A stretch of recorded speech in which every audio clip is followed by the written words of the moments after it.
سلامونه احترامات ګرانو کتونکو الف خان شیرپور یم کیمرامین ناصر یاسر خان د سو ټرک نور دی خو 400 دی وخت کې د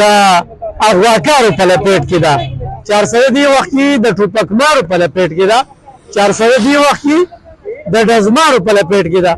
انتهایی یره ده او چې دې ځای ته رالو د ځان سره شپږیو صحافیان راوستل خپله هم یېرېږو بهر داسې ګرځو نه پس دغه ټایم کې خو ګرمي ډېره زیاته به تاسو به دې سکوت کې نه پته لګي ګرانو کتونکو بیګا وکاشه یو سټوډنټ حافظ قرآن دغه ظالمانو تختو د پیسو لپاره هغه مزاحمت کړی دی او په مزاحمت باندې په هغه ډز شوي دي او نن 10 بجې دغه ماشوم خاورو ته وسپارلی شو 9 بجې 8 بجې 9 بجې ماسخوتن جمع وشوله او بیا د دغه جمع نه د جومات نه چې کوم دی نو دغه ماشوم روزي او دغه ټایم کې ډېر خلک په بخو بخو ګوري د خلکو نه ملاشه وتلې ده تاسو به کتلي یې صوابۍ کې چې کومه واقعه مې ته راغله یو غله نو بیا د خلک دغه شانتې قانون چې کوم دی نو په لاسو کېخلي چونکې هغې واقعه ته موږ ډېر بد ګورو چې خلک راځي او بیا په کانو باندې ولي او سنساره یې نو دا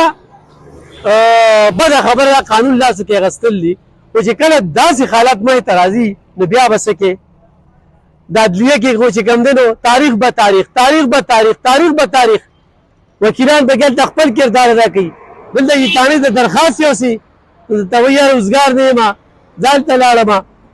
سبا راشه بیا بله ورځ راشه بیا بله ورځ راشه هفته به کې تېره شي بیا هغه وایي راشه دا پنځم مذهب به سره استعمال که او بیا ترې ډز وباسي خو چېرې په دې درخواستونو باندې په ټایم په وخت قدم اوچتېده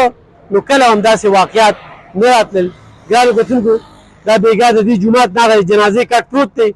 په دې کې بیګا هغه وړلی شوي دی بیا او سهار چې کوم دی نو خور ته سپارل شوي هغه پلار دا خبره کوي چې په ژوند هم چا سره بد نه دی کړی او کم امتحان نه تېرېږو د دې ماشوم نوره نه وه په دې دنیا باندې خو یو سوال یې پرېښوده چې ما خو مزاحمت د دغه ډاکوانو سره وکړو خو چې کوم خلک دلته کې ولاړو هغوی د سره غږ مې کو دا کس په چا لیدلی مې ګوره پولیس سره هم له ډار نه لګېدلی قام له هم پکار چې موږ د غلطو خلکو د مشکوکو خلکو نشاندهي وکړو نو دا کس زموږ نه لاړه وکاشه ماشوم چې کوم دی نو لاړه نن یې پکې میټینګ هم د امنامان حوالې سره دلته کې راغوښته شوې په دې جومات کې او دا د اخره پبلک سکول سټوډنټ و تاسو ګورئ حافظ قرآن و او هغه نن د دې دنیا نه لاړه دغه اغواکارو ګرانو کتونکو په دې موقع دا خبره کوم چې خپل ماشومان بهر مه پرېږدئ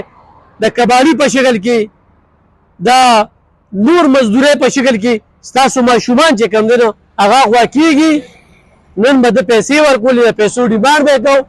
خو هغه دغه ظالمان ورپسې ویشته نن موږ یو 3 جنازې نورې وکړلې یو په اتمانځو کې شوله نن ورځې خبره کوو نن په 400 کې دا 4-5 مرګونه چې کوم دی هغه مخې ته راغلل نو ډېر بد حال روان دی الله پاک دې زموږ په ذلې باندې رحم وکړي خوف و خراس دی یره ده دغه ډاکوان دغه خلک چې کوم دی را دغه شوي دي خو ماشومان چې کوم دی نو د کورونو نه بار مه پرېږدئ بلکې خلکو دا فیصله کړې ده چې موږ به نور ماشومان سکول ته په سیکیورټي کې بوځو کې نه به بوځو نو دا په مین روډ باندې 400 چوک لږه فاصله کې دی دلته کې هغه بیډ افسر چې کوم دی هغه پوري معطل کول دي هغه له نور وخت نه وي ورکول پکار چې په دې باندې پوري ایکشن اخیستل پکار دي پکار دا مین روډ دی دا ټول سکولونه دي ټول غټ غټ سکولونه دي چې په دې کیمرې وي نو کیمرې چې کوم دی هغه په نظر نه راځي چې په دې کیمرې وي ابل ناظم جان چې کوم دی نو دلته کې وویشتی شو مړ شو هغه هم لا پته نه لګي ډېره افسوسناکه پېښه ده دې ماشوم ده الله پاک دې خاندان له صبر ورکړي ډېره مننه خوشحاله اوسئ